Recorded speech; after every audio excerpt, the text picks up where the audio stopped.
TV Télévision, vraiment, aimez, likez, partagez, parce qu'on va parler de tout sauf rien à travers cette émission. 1000 informations présentées par beaucoup la Kale. La presse, vous partagez, bon, on a déjà beaucoup de EBD, la PC, un grand merci à l'équipe technique qui accompagne Rabisso tous les jours, comme d'habitude. Tous les jours, l'équipe technique Nabiso et accompagne Rabisso partout aux Alara, Alain Kakala, toute la famille Napesi Bisso. Vraiment, merci EBD. Tout contact, et tout partager, tout aimer, tout liker. Les gens il y a Bassal Nzambi Yambo Kanabiso, ça la plus banalise politique parce que les Yambo Kanabiso, tout ça la banalise Yambo politique, mais Yambo Kanabiso. C'est ça tout qui est bon parce que politique est bien peu moi, n'engue. Bon partager les bisos cette émission, bon aimer, bon liker, bon cliquer dans la cloche de notification. Ce que c'est la toute première fois là, vraiment. Shalom l'homme de Dieu. Shalom frère Jérémy. Oui, c'est l'homme de Dieu. Non, Ngolou Yaïs, mon frère, Nengue, dans mon message, tout va bien parce que le Seigneur notre Dieu, Azanabiso, Namawanaye, en tout cas, tout va bien. L'homme de Dieu, on commence par la prière avant de se relancer. Ah, effectivement, malgré tout, la prière n'est Ezali base Yamakamunonso, c'est-à-dire le Seigneur Jésus-Christ n'est Azali base Yamakamunonso. Nous allons prier ensemble. Seigneur notre Dieu, nous bénissons ces instants que tu as permis que nous puissions nous approcher par devers ton trône au moyen de ces caméras et devant nos frères et sœurs pour faire des analyses et aussi pour essayer d'informer à chacun de nous que tu existes et que tu es déjà en route pour venir prendre les corps qui s'appelle l'Église ou l'épouse du Christ. Nous te disons merci dans le nom du Christ crucifié. Amen. Amen. Merci beaucoup. Partagez, aimez, likez. Dans l'émission, la 1000 informations. On a beaucoup aimé vraiment. De partager parce que les émissions, la biso congolais, tout sur la Macambo, et ça une manière, et ça conseil, et pas Konzambo, et pas Onyo, sur la Kambabiso, et si que Bananzambe, qui est garé, nous avons un chemin. Il y a Nzambe, jamais la vérité. L'homme de Dieu, moi gentil, nous avons téléspectateurs. En tout cas, j'ai dit merci à mes frères et sœurs pour la grâce et puis confiance au Yobazo accordé d'abord. Et sur base, il y a confiance au Bazo Pesayoana. Ils arrivent aussi à recevoir Bisso pour Nakoyoka. Moi, Mouké, il y a moi, Maé, les Mouké seulement.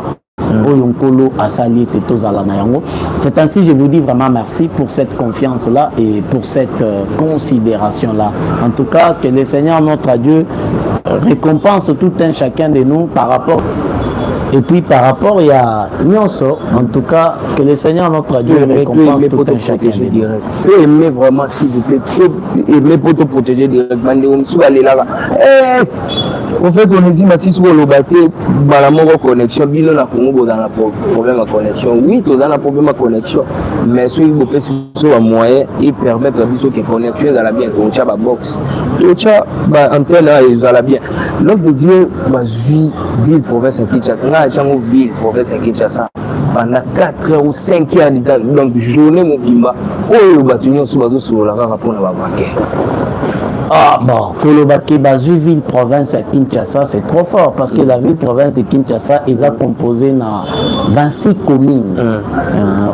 Et quand même, dans 26 bourgmestres. Alors, Bazouaki, ville, province, Nyonso, la Kinshasa, dans ma côté. Et aussi, même pas commune, c'est juste Bazouaki, moi, contre moi, comme ils allaient contre moi, très stratégique et très significative. Mais, Bamekati Kozwa, en otage, pendant quelques heures, dans la journée, il y a Bisso, il y a lobby, ils allaient qui jeudi. Donc c'est ça. Tout le monde va réalité, les balles de partager, tout le monde va réalité, et tant qu'un nombre de petits, on va commencer côté spirituel. Il y a Madame Oyo, comme Honorine. Honorine, Babine, comme Porsche, avec Porsche, Honorine Porsche, tout le monde assassira qui mingi n'a pas rituel. Je crois bien que Bandego, la guitare, assassira qui mingi n'a pas rituel, qui, donc place où la Rawana. Alors, dans ça, 3 jours, on a maintenant Bisso, tout le monde est l'impossible à 3 jours parce que Makambo va monique dans la carte. Là, ma photo, ils allaient vraiment compliqué. L'homme de Dieu, le bani pour la moi. Bon. chacun de nous, dans le langage de l'humanité spirituelle, chacun de nous a un petit problème, c'est-à-dire le problème est que chacun de nous a pour se rendre sûr vraiment na makambo ya spiritualité oyo azal kosala. C'est-à-dire quoi? Tout un chacun de nous azali adhéré to azali attaché dans le domaine dans le monde spirituel et puis na appartenance moko songolo patala. Il y a de ceux-là qui appartiennent au diable, il y a de ceux-là aussi qui appartiennent à Dieu parce que dans le domaine de la spiritualité, chacun est libre d'adhérer na oyo alingi. Il n'y a pas une loi dans notre pays, précisément à Congo, oyo ezo kamba mato ezo imposer une religion, égalité. Donc na oyo uti koloba par rapport aussi aux images oyo ba présenter biso na kati ya boîte to na kati ya chambre ya jeune fille jeune sœur wana bon ça moi je dirais c'est sa vie privée c'est sa vie, oui, c'est sa vie privée. Ce qui nous intéresse et ce qui nous choque nous ezali acte oyo à commettre. Mais quant à ce qui concerne bakisi ou soit ba rituel moko bisika fandaka, ça c'est sa vie privée. Elle est libre ya ko s'attacher dans la spiritualité. Et s'il arrivait, c'est juste une parenthèse, ce qui est comme que non, assurance naye et kambami par rapport yabakisi naye, ça c'est sa vie privée. Mais ce qui nous intéresse, c'est un acte indigne et abominable oyo aye ko semer na kati ya c'est la société nabiso, les alliés société congolaise en particulier, société quinoise. Donc en ce qui concerne la spiritualité, ce n'est que sa vie privée, elle est libre de faire. Un homme de Dieu, bateau va s'assurer dans Babiloko, Babiloko. Natalaki ba image. Nalandaki ba image. Donc Babiloko wana ou ba check wana ba croix, je crois bien que bandeko yango Babiloko wana ndeti Babiloko. Tout le monde a ngona ba église mususu pe Babiloko. Voilà, Babiloko wana l'homme de Dieu yango wana. Je crois bien qu'il y a un bandeko total yango Babiloko oyo asasira ina parce que comme nous va zaina on a dit c'est que oyo na gina on beaucoup le wa makasi zaina Babiloko on mona ki mundu ki yango jouer mais yango le but yango alobi mais la police ou la justice est présentée biso mundu ki azalai nango te. C'est ce qui a été dit dans monoko ya fille wana ndenge bazo interviewé a déclaré que mundu ki azal nango eza joué. Qu'est-ce qui ne prouve pas qu'il a dévancé la justice congolaise on a koloba ete nazalaki na joué jouango eza wa il fallait que la kisabiso à l'immédiat que ba pesi biloko azalai nango na maboko yango bazo zoyer image en terme ya preuve. Mais alobi que mundu ki ezalaki joué, est-ce que moni yango non, à côté que ça a dévancé. A dévancé. Parce que c'est une femme où elle a commettre la terreur. Qu'est-ce qui prouve que les première terreur n'a été? Et donc, à la 50e, 100e, 20e terreur n'a eu commettre au sein de la société Yamokil. Je ne sais pas, il y a Congo, il y a Bambo comme ça, on ne sait pas. Mais on va appréhender, en pleine action. Alors, qu'est-ce qui ne prouve pas que Asi Asala Yango, Nalbumbashi, Nakasai, Naboma, Kasi par là, on ne sait pas. Mais à l'objet que le lobby peut mener tout l'année et Azala qui n'a Mundu qui a joué. Qu'est-ce qui prouve que Mundu qui wana Azala qui a joué? Ça c'est le premier point. Deuxièmement, au lobby que Bakisi naye ndeko ki kozala ezopesaye makasi assurance. Vous devez savoir une chose, surtout na bandeko oyo baza ba adhérer et pas ya Satana. Le diable n'est qu'un menteur. Le diable n'est qu'une créature lokolayo lokolangai. Le diable dépend d'une personne oyo akeliye ndenge ngai ndenge yo ozo dépendre na mutu moko akeli biso. Le monde physique, matériel et le monde spirituel est au pouvoir où na kati ya gérance ya Elohim, le Seigneur Jésus-Christ notre Dieu, mais azokamba. Le diable peut te confier toko pesa yo babiloko moko bo, c'est-à-dire des esprits impurs et accompagner na ba action na yo. Mais tôt ou tard, ces esprits-là finiront toujours, il y a qu'à commettre babavir, il y a qu'à salir, il y a qu'à décevoir, ou soit kotika yo na stade mokoboye, on se retrouver aux alissus à mesure, il y a qu'à s'en sortir.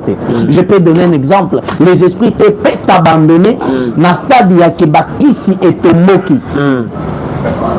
Esprit ne se retirer. Les esprits peuvent t'abandonner dans le stade où se salure et que au sali ba incantation pour que ba étouffer dossier étouffer, c'est-à-dire les esprits et se retirer. Les esprits peuvent t'abandonner dans le stade ébélé. Donc le fétiche où les esprits impurs et les démons n'ont jamais été et ne seront jamais une garantie pour la survie, pour sorte pour la protection, il y a beaucoup d'une manière ou d'une autre, selon classe ou selon appartenance, il y a exercice au moutazo sale. Les fétiches ne seront jamais une garantie. Et là, surtout, les politiques, la musique, même au sein des églises, beaucoup sont là. Vous savez, quand vous signez un contrat avec les diables, au départ, tout va bien. Tout marche bien. Ce sont des actes de flatterie dans le monde spirituel au satanazo sale pour t'attirer et puis pour nous maintenir yo comme étant esclave dans ma bouche. Mais au fil du temps, au fur et à mesure que vous avancez, il y aura des moments où les esprits vont se détourner contre eux. C'est-à-dire, ils vont procéder d'abord à poser des conditions. Il faut ça là-bas. Il faut ça là-bas. La plupart de la bande, moi j'ai beaucoup de frères où ils dans voyage astral. Je me rappelle d'un prophète, moi je ne dirais pas un ami, mais c'était une connaissance, Eli grâce à Lubumbashi, à Koufaki dans voyage astral. C'est-à-dire quoi? Azoteria, à l'immédiat, parce que le voyage astral, les autres, ça demandé, c'est un démon, un esprit qui apparaît, il te dit, je reste basé le caillou, ou soit il y a une réunion, et donc il y a pour participer. Mais à l'immédiat, aux autres, et que vous 20 minutes, 1 heure de temps, ou soit 5 minutes, il faut qu'il. Et grâce a reçu l'apparition en pleine prédication. Subitement, à tiki micro et pas à adjoint.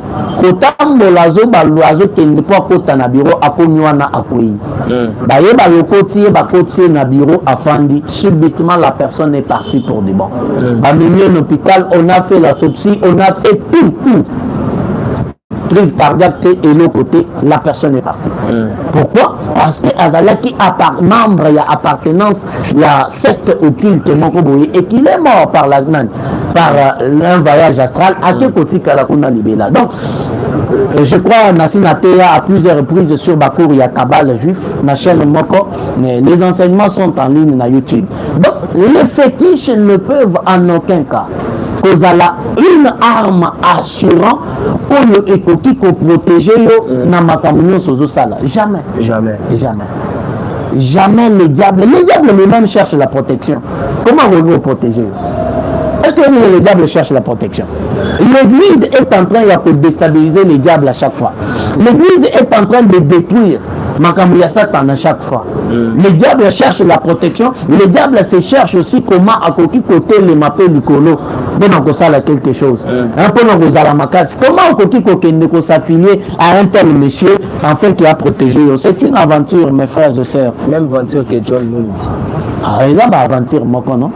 Ce sont des mêmes aventures. Il y a qui ne sont pas forts et qui n'ont pas sûr ou qui n'ont pas l'assurance d'Elohim que le diable peut les protéger. Les aventures. Ok, l'homme de Dieu, tu côté si on a analyse politique, côté politique. D'abord, cette affaire-là, il y a braquage, il y a lobby. J'ai essayé à Kolanda, moi, Batebele.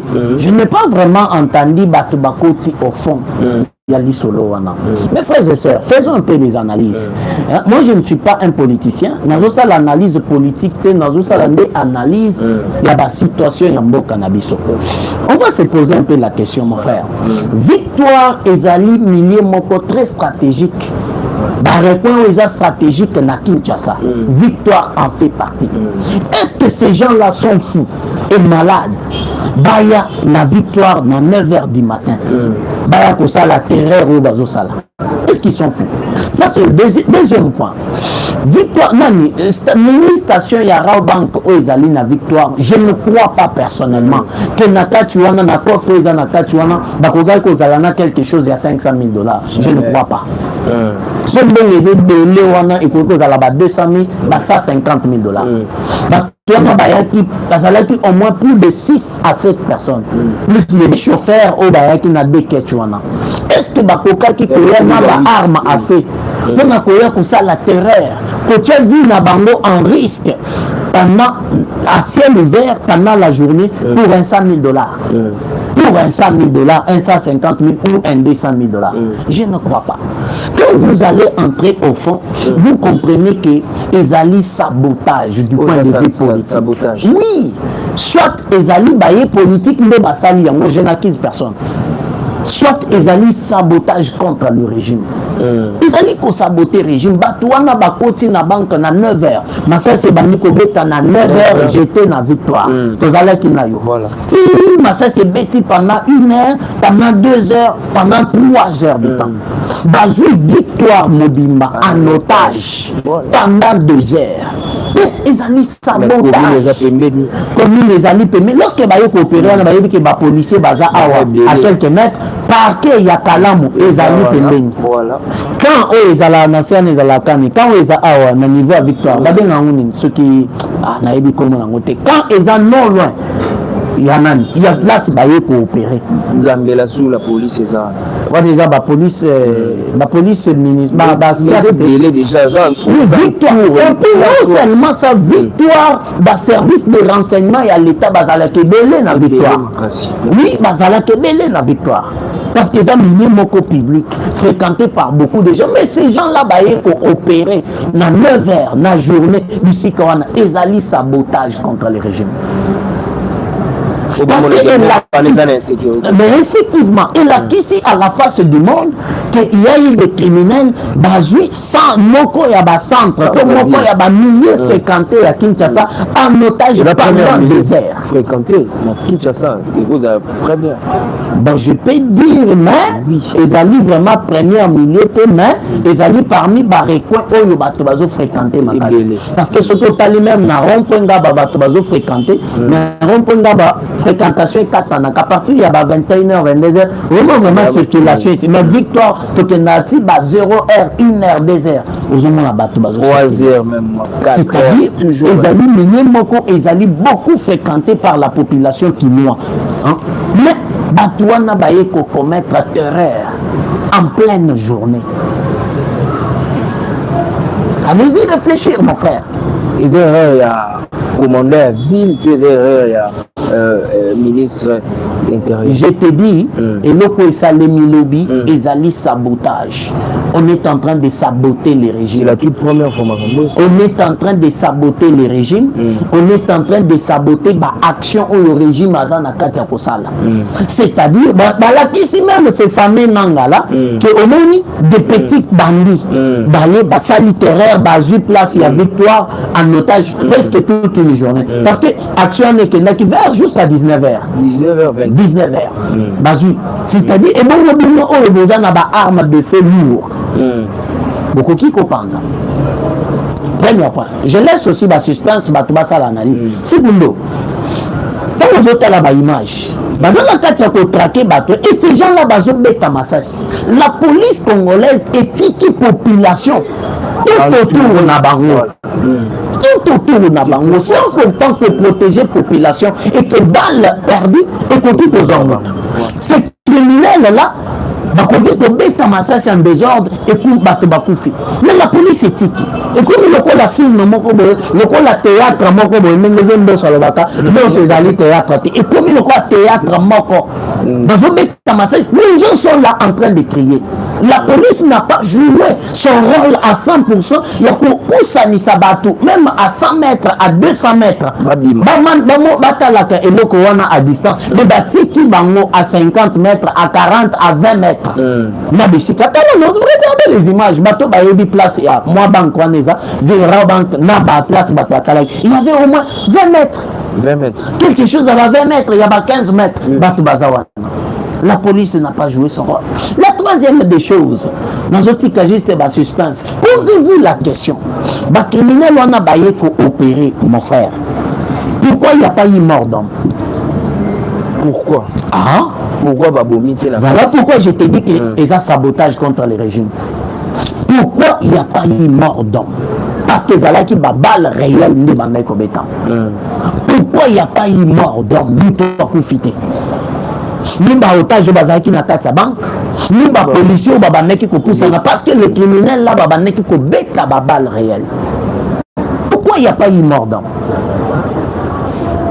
Quatrième point.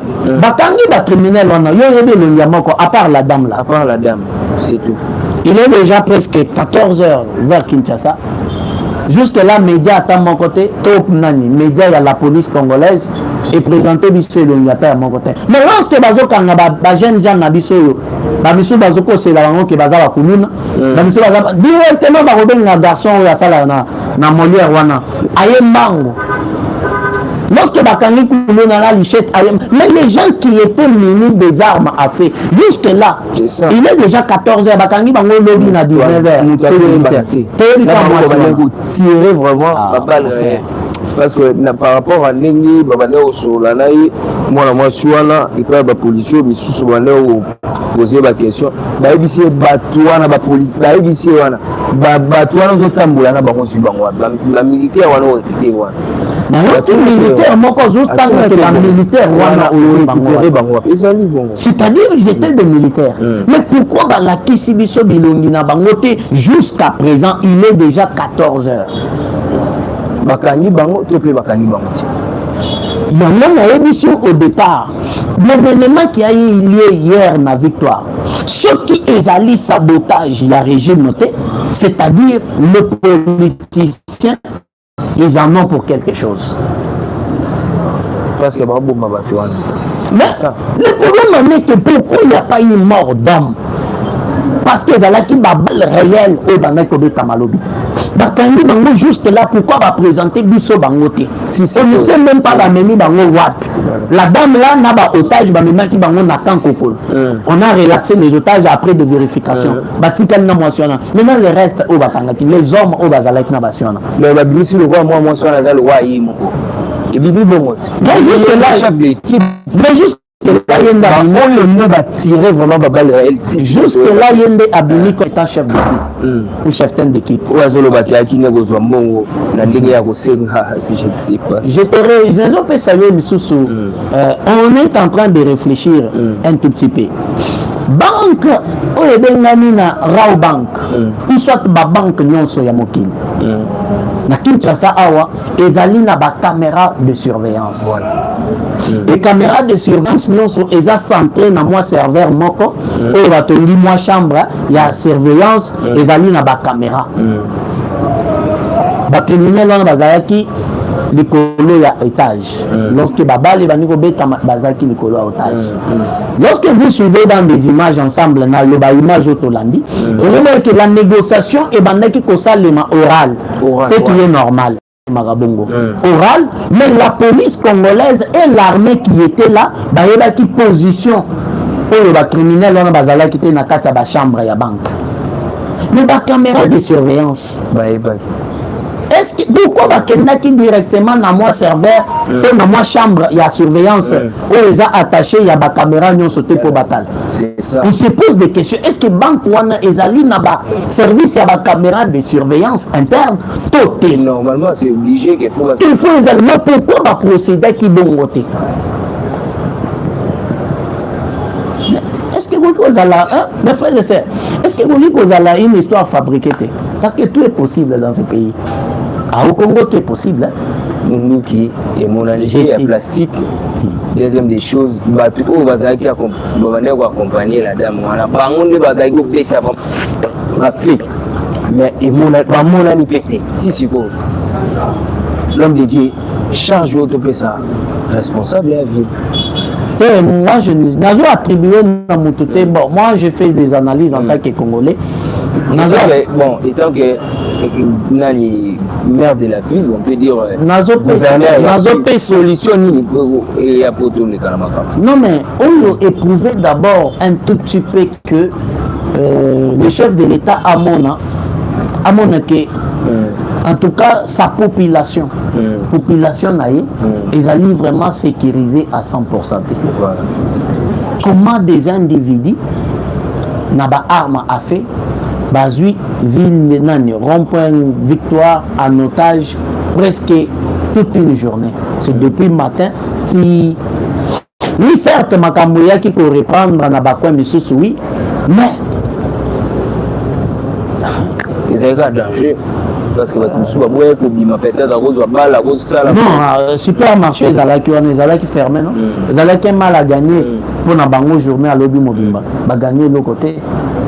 Ils ont des boutiques et belé, nous, c'est tout autour arabe, ils étaient fermés. Des magasins, ils étaient fermés. Avec une population congolaise, doit vivre en atout du jour. Je ne sais pas quelle est la suite de la famille sous ce lobby. Le prophète Onésime, ils ont la toute première fois. Équipe aux autres travaillent dans le gouvernement provincial. Oui, il y a M. Daniel Bumba. Voilà. Et puis, Kaka, on compte à la bande de Marabou et Poti. Normalement, le braquage s'est multiplié. Le trésor de la Marabouya rebond parce que les banques avaient étrangers, je crois. Mais la banque, il y a Bisso, il y a Bisso, un peu ça. Vous avez braqué, est-ce que Bisso va congolais tous à la banque?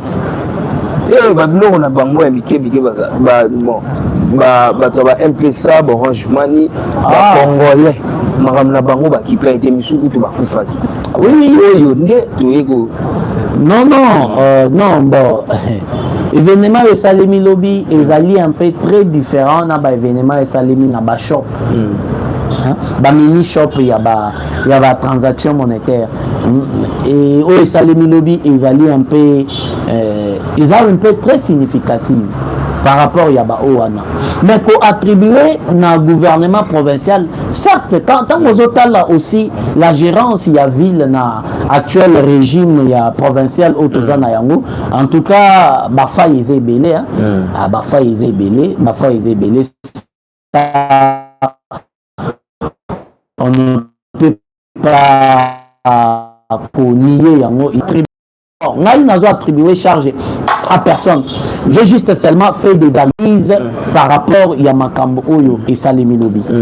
Par rapport à Makambo et Salemi Lobby, j'ai essayé de faire mes analyses. À chacun de conclure, il y a qu'à conclure dans le niveau. Moi, j'ai fait juste des analyses. Je n'attribue pas la charge ou la responsabilité dans la politique de Mokosongolo Pakala. Non, non. Oui, ils sont là à cause de que ça va pas aussi que la moutoussoya au sein. Est-ce qu'il y a un RDC Batikara? Moutamba a démissionné, c'était par forcing. Quand il a démissionné, c'est sous pression. Forcing toujours. Forcing. Est-ce que dans le Congo, il y a Moutoua qui a démissionné bénévolement de lui-même par sa volonté? Oui. Pasteur Kizami. Frère Denis Sessanga aussi et puis Martin Fayulu. Martin Fayulu est Tikani. À Tika l'Assemblée nationale. Denis Sessanga aussi les mêmes. Babanel pose un salaire dans ma montée. Bon, Ataki, Neti, Pasteur Kizami Labima Gatitaki. Bakataki fréquentation, mais salaire Batike là qui suppliant se représenter, oui ou non. Là, il faut vérifier. Je dis bien il faut vérifier. Merci beaucoup, l'homme de Dieu. Tu continues la deuxième partie et puis tu chité malembe. Tu monikuna basala Nzambe prophète. Je peux dire apôtre Lisibama Mampia Lisiba Naïba Tis Mampia Mai. Pasteur Lisiba Namuna Sanisiba professeur religieux pour nous confirmer le dialogue. Est-ce que l'homme de Dieu dialogue est possible parce que Moutuna quoi na ya sama lobby kaka momikata ma mozo salima apokage lobby kuna confession religieuse et banner au sang. Frère Jérès. Le problème avec des confessions religieuses, Nancy Naebisaka yo yango une fois awa. Ce sont nos politiciens des bazo à la base il y a autorisé bandeko wana basala makambo bazosala. Certes, je ne suis pas contre les dialogues parce que le pays est en fait. Le pays est en guerre. Le pays est allé dans il y a instabilité où ils ont manifesté et lisible. Et donc, il y a des voies et moyens pour apporter en plus où les alliés qui n'y a dans Mboka. Et ce qui peut dans le dialogue qui est au côté, bakoki ko entamer. Mais je peux te poser une question. Et je peux poser une question à Bandeko Nanga. Yebisanga utangelanga dialogue moko na Congo awa. Oh, il s'est fait sa solution dans ma camp. Ils ont existé, mon frère. Ils ont un dialogue, mon côté, et si il fait sa solution dans ma camp, c'est-à-dire qu'il y a un dialogue, apporter des fruits, et puis la population a mon fruit, a mon solution. Exactement. Chaque dialogue aux Salémans, c'est pour des intérêts égoïstes, des intérêts individuels. Tout ce que les Jibas sont en train de faire là, c'est pour des intérêts égoïstes, je te dis. Je ne cesse de le dire, des confessions religieuses, c'est pour leurs propres intérêts. Il n'y a rien à voir avec le pays. Il n'y a rien à voir pour stabiliser l'État où ils se retrouver les lots. Il n'y a rien à voir. C'est pour des intérêts personnels ou égoïstes.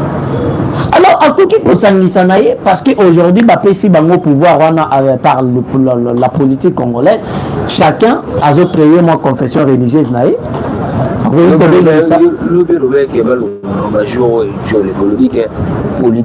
Politicien na biso ainsi que gouvernement na biso balongo la loi wana kolongo la loi te bakoki kotika nalobaki batika des confessions religieuses doivent exister.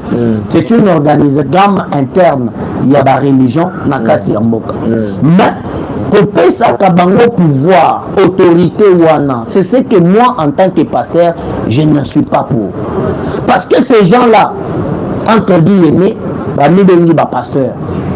Quel est le rôle de l'existence d'un pasteur dans la société? C'est au moyen de la Bible que le pasteur a reçu mandat et pouvoir pour convertir une âme à Tikamabe à Komamutumalam. Est-ce que c'est au moyen de la Bible qu'on a dû voir remettre la paix dans ton pays? Non? C'est comme ça que je n'ai jamais été aussi pour. Lorsqu'on se rassemble, non, prions pour le pays, la guerre à l'Est. Moi, je ne suis pas pour. Alors, tu vas pour comment? Non, d'abord, on va dire quoi à Dieu? Parce que la prière est un moyen de communiquer avec Dieu, partager avec Dieu. Nous allons dire quoi? Parce que nous savons que l'instabilité autour subir le lot. Ils ont eu une instabilité fabriquée par le Congolais, les étrangers, entre autres, les Rwandais, les Ougandais et certains pays où ils ont entouré les frontières d'Abisso et les colonialistes ou les Occidentaux. Nous savons la crise que nous avons est fabriquée par M. X et M. Y. Vous allez prier quoi? M. X. Donc il y a des choses à laquelle les gens peuvent interpréter ou comprendre ça très mal. Mais pour la connaissance biblique, la maîtrise de l'histoire biblique ou la maîtrise des Écritures par rapport aux deux alliances où ils se retrouver dans la carte Bible, à laquelle Dieu travaille comment dans ces deux alliances, la personne comprendra que nous perdons par moment le gouvernement Azobimi-Sambongo inutilement en donnant aux escrocs et voleurs appelés soi-disant pasteurs comme un président et la confession religieuse qui sont des occultistes et des homosexuels. Bazozo Mbongo Baké na stade de martyrs, Baké na palais du peuple, Basali Makelele, de Makelele fabriqué, qui n'apporte absolument rien. Il avait maudit Nanga, non? Ouais. Muto Tchotanga, ça la déclaration, Akendaka na drapeau, Akutana homosexuel, Beni In. Aïna drapeau, Beni In c'est un homosexuel. Un ancien occultiste qui est en même temps jusqu'aujourd'hui occultiste, repentant sur Salaki à Lokuta. La personne aux cités, avec un drapeau, il y a RDC, non? Il a dit quoi avec le drapeau de la RDC? Beni In a signé drapeau, le pasteur, vous prenez un Américain qui n'a pas Dieu, un homosexuel. Vous avez ça drapeau à Congo. Et la personne là, drapeau homosexuel. Apporte-le. Mais qui n'a pas ça nani? Béni une drapeau à Congo, non? Béni c'est mais c'est un homosexuel, c'est une formation. Dans le secteur franc-maçonnerie, dans la formation, parmi les dogmes où ils allaient dans le secte et la formation, ils allaient dogme et homosexualité, ils ont respecté. Vous devez nécessairement être un homosexuel. Pourquoi? Vous allez appeler Nakati ya makamune to lobana lingal. Dans la franc-maçonnerie, l'homosexualité est aussi moko ya ba principe na bango de base. Le lesbianisme est aussi moko ya principe na bango de base. Nakati ya franc-maçonnerie, une fille un franc-maçon, une fille un kabbaliste, un membre ya secte au Babindi Kabbale juif, to la magie des Israéliens. De Mouto Bakine copé sa drapeau et il est venu avec notre drapeau. La suite. À laquelle on c'était juste des formalités. À vu drapeau, on a vu soit sali formalité, c'est fini, bah il y a un drapeau. Attends laquelle il m'a dit, il y a un pouvoir ni un rôle laquelle la Congo malais. Lui a quel pouvoir? Lui a quel pouvoir? Lui a quel pouvoir? Béni. Quand tu sais la force au Congo, la force divine, combien de vrais serviteurs au Bazar Mboko et de vrais enfants de Dieu, et aussi la force occulte au Congo, avec sa petite, moi imagine à Moukana, qu'est-ce qu'il peut faire sur le drapeau du Congo. Donc c'est un Ezali thèse moko autokoki ko soutenir, peut-être au sala d'un commentaire et sur ça. Donc la question, par rapport à la question que tu m'as posée, ce sont juste des formalités. À organiser manifestation dans la confession religieuse, Ezali COP. Ça la COP, tout dans un bon, 200 000, 400 000, et pas président de la République, ça la COP, c'est fini. Elle ne vise que l'argent. Ils ne visent que leurs intérêts. Il n'y a rien d'autre, mon frère. Merci, l'homme de Dieu. On est arrivé pratiquement à la fin de cette émission. L'homme de Dieu, c'est son jour de l'université à l'Alexandrie. L'université chrétienne d'Alexandrie du Congo. Voilà. La session débute au mois de novembre, le 25 novembre, tel que je l'avais dit dans l'émission précédente, l'émission Yalobi, une émission précédente, voulais-je dire, mais la session débute au mois de novembre. Le 25 novembre, nous disposons au moins 25 cours, je ne cesse de les répéter. Nous disposons 25 cours avec 4 professeurs, voilà. C'est-à-dire moi inclus, qui fait 4 professeurs qui vont dispenser la matière divine auprès des serviteurs et servantes de Dieu. Et le Seigneur notre Dieu se glorifiera dans l'armée au Tozali Nakob. Préparer oui, pour le moment, tel que je l'avais dit hier, nous sommes en train de nous cotiser en train de Bongissa. Si le Seigneur accepte Nabato Oyo, qui sont nos partenaires de loin, Naba Oyo Vazali présent, et si Dieu acceptait de nous ajouter encore d'autres partenaires pour l'université d'Alexandrie, nous glorifierons le Seigneur dans sa miséricorde et dans sa grâce. Nous allons trouver un cadre, nous voulons avoir un cadre vraiment très mieux, très digne par rapport au cadre au Tozalaki Nayango Bosso. Alors nous sommes en train de nous préparer en conséquence Nayango, et le Seigneur notre Dieu va nous assister par rapport à ça.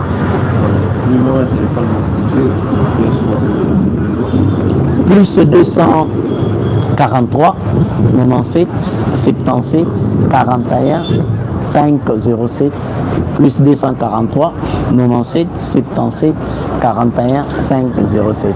Merci l'homme de Dieu, merci beaucoup la bande de Cognos, partout dans le monde. L'homme de Dieu a conseil, prière,